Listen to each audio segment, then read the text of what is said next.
I'm coming to terms with God telling me that I am the one, and I was like, it can't be me. I'm not strong enough. I'm not ready for this. Don't put this on me. And it was like the wind just kicked up behind me, and I was like, oh my God, I pissed him off. But the face disappeared, and I was just left on the porch trying to piece my head back together. I mean, what do you say to that? I guess I, I was gone for a while in my episode, and Jason came out and tried to see what was going on with me, and I tried to explain to him, but I was still tripping. So I was like, the goldfish bowl is at the Dairy Queen. He had no idea what was going on. But then, he said I should smoke a joint to come back down, and I agreed. Back in the house, and I'm gone. I've kind of, I need a break. So I lie down. I'm thinking to myself, and I'm humming a tune, and it's like, why do I need to breathe anymore? So I stopped. And my lips got all cold, and then I was like, it's like I could see myself. I was like floating above myself. I'm like, oh, I might be dead. And I was like, no, I'm not gonna die. I refuse. I am better than this. I am stronger than this. And so like, I started breathing again, and I just kind of sank back into my body on the floor. And I don't know if that was real, if that was the acid, but certainly I like to breathe more often now. I'm just exhausted now, and it's like I need to sleep. So I just fell asleep, and like I'll work it out in the morning. And the morning came, and there were like kind of some vague memories about it, and it's sort of been coming back to me over the past couple of months. Just moments of it, flashes of it, kind of scenes. It's like, was that real? I have a hard time working out what is real a lot lately.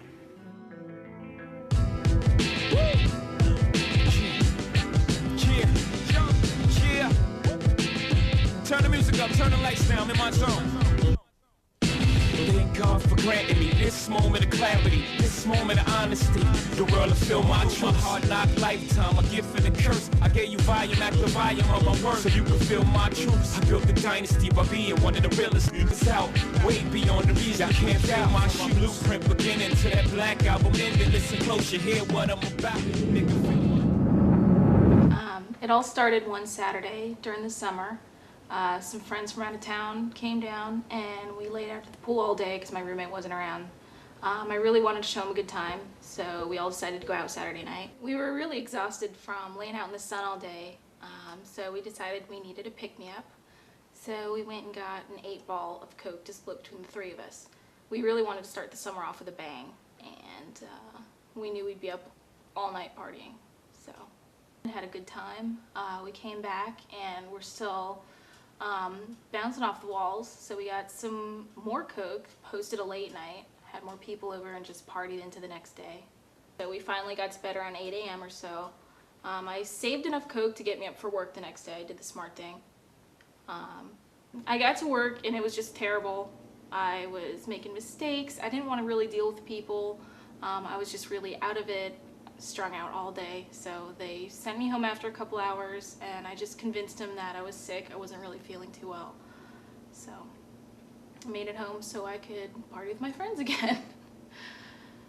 We were all in the den just doing some Coke, hanging out, having a good time, and she came back and she was so angry with me.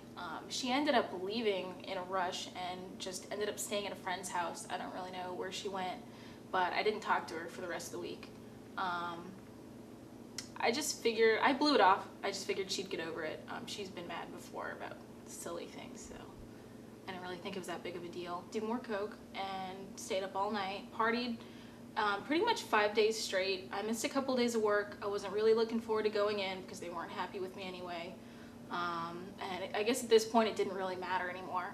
So we just went 5 days straight, not stopping, and I was pretty much out of money. I already overdrawn my checking account. My friends are out of money, and we just wanted enough Coke to get through the next day.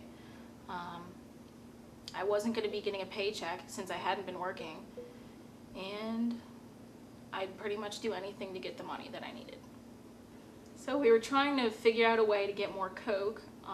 Being that we were all broke, this didn't look so good. So I noticed my roommate's checkbook laying on the counter, and I figured she wouldn't notice. Her parents give her money anyway. There's no way that she'd notice.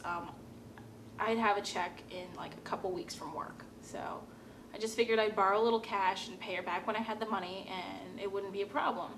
So I just borrowed a check.